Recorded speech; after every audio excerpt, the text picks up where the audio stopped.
घटक क्रमांक 2 मूलभूत संकल्पना। या लेसनचे आपण आता सारांश बघूया।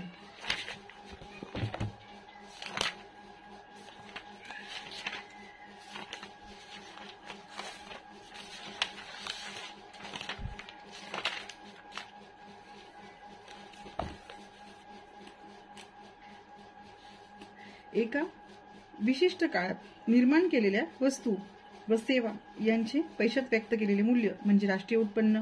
राष्ट्रीय उत्पन्नाचे मोजमाप करताना केवळ अंतिम वस्तूचा विचार केला जातो, कारण मध्यम वस्तूचा विचार केला तर दुहेरी मोजमाप होते। उदाहरणार्थ, कापडाच्या मूल्याचे मोजमाप करताना त्यात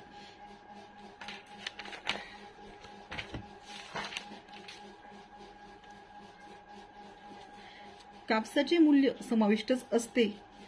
कापसाचे वेगळे मोजमाप करण्याची गरज नसते। राष्ट्रीय उत्पन्नात जुन्या वस्तूच्या उत्पादनाचा विचार केला जात नाही, केवळ त्या विशिष्ट काळात निर्माण केलेल्या वस्तू व सेवांचाच विचार करण्यात येतो। किमतीत होणारे फेरबदल मोजण्यासाठी निर्देशांकाचा वापर करण्यात येतो। विशिष्ट महत्त्वाच्या वस्तूंना अधिक भार देण्यात येतो व त्यानुसार निर्देशांक काढले जातात। त्यास भारान्वित निर्देशांक असे म्हणतात। त्यास काय म्हणतात? भारान्वित निर्देशांक असे म्हणतात। ज्या वर्षाशी किमतीची तुलना करावयाची त्या वर्षास आधार वर्ष असे म्हणतात। आधार वर्षातील किमतींना 100 अंक देण्यात येतो। घाऊक, किरकोळ, नोकरदार, अंगमेहनतीचे काम करणारे व कृषी श्रमिक यांच्यासाठी वेगवेगळे निर्देशांक तयार केले जातात। पैशाला विनिमय माध्यम म्हणून महत्त्व असल्याने वस्तूच्या किमती पैशाच्या रूपात व्यक्त केल्या जातात। पैशाचा पुरवठा जास्त असल्यास किंमत वाढ होते, तर वाजवीपेक्षा पुरवठा कमी झाला तर किमती, नफा, उत्पन्न, मागणी व उत्पादन कमी होते। म्हणून पैशाचा योग्य पुरवठा असणे आवश्यक आहे।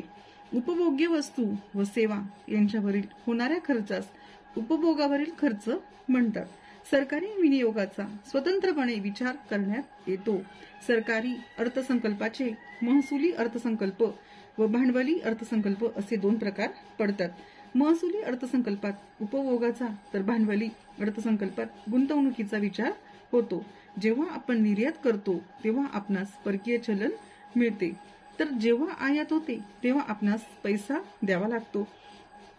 उपभोगावरील खर्च वजा जाता उत्पन्नातून उरलेल्या भागास बचत असे म्हणतात।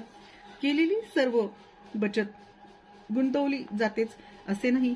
बचत करणे व गुंतवणूक करणे हे निर्णय वेगवेगळ्या व्यक्ती घेत असतात, परंतु वर्षाअखेर झालेली बचत किंवा गुंतवणूक याचे हिशोब पाहिले तर ते समान असतात। प्राप्ती बरोबर उपभोग अधिक गुंतवणूक, तर भागीला प्राप्ती वजा उपभोग बरोबर गुंतवणूक। या बरोबरच बचतीची व्याख्या पाहिल्यास प्राप्ती वजा उपभोग बरोबर बचत, तर बचत बरोबर गुंतवणूक। प्राप्ती, उपभोग आणि बचत यातील संबंध दर्शविणाऱ्या तत्वास गुणक तत्व असे म्हणतात। परीक्षेत एखाद्या वेळेस विचारू शकतात की गुणक तत्व बद्दल माहिती, तर त्याचं उत्तर प्राप्ती, उपभोग आणि बचत यातील संबंध दर्शविणाऱ्या तत्वास गुणक तत्व असे म्हणतात। नैसर्गिक संपत्ती, श्रम व संयोजन व्यवस्थापन यांच्या उपयोगातून आपल्या गरजा पूर्ण करणाऱ्या वस्तूचे उत्पादन केले जाते। अर्थव्यवस्थेतील सर्व उत्पादन घटकांना रोजगार मिळावा असा प्रयत्न करण्यात येतो, तरी देखील काही प्रमाणात बेकारी असतेच। उदाहरणार्थ, स्वतःच्या इच्छेनुसार काही लोक बेकार राहतात।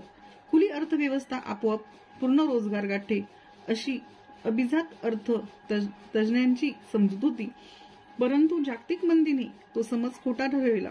केन्स यांनी आपल्या सिद्धांताद्वारे परिणामकारक मागणीला प्रेरणा देऊन अर्थव्यवस्थेतील शिथिलता नष्ट करावी हा महत्त्वाचा व प्रभावी विचार मांडला।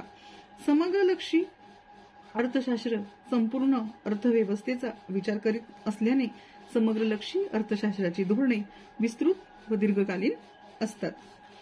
समग्रलक्षी अर्थशास्त्राच्या धोरणाची उद्दिष्टे: देशातील साधनसामग्रीचा पुरेपूर वापर, 2. एकूण खर्चाची योग्य पातळी राखणे, 3. किंमत स्थिरता, 4. पैशाचा योग्य पुरवठा, 5. विनिमय दर स्थैर्य। वरील उद्दिष्टे समग्रलक्षी अर्थशास्त्राच्या पुढील धोरणाद्वारे साध्य करण्याचा प्रयत्न करण्यात येतो. 1. राजकोषीय धोरण. 2. द्रव्यनीती धोरण. 3. परदेशी व्यापार व आर्थिक धोरण. 4. प्राप्तीसंबंधी धोरण. 5. आर्थिक विकासाचे धोरण. लेसन क्रमांक 2चा सारांश अशा पद्धतीने होता.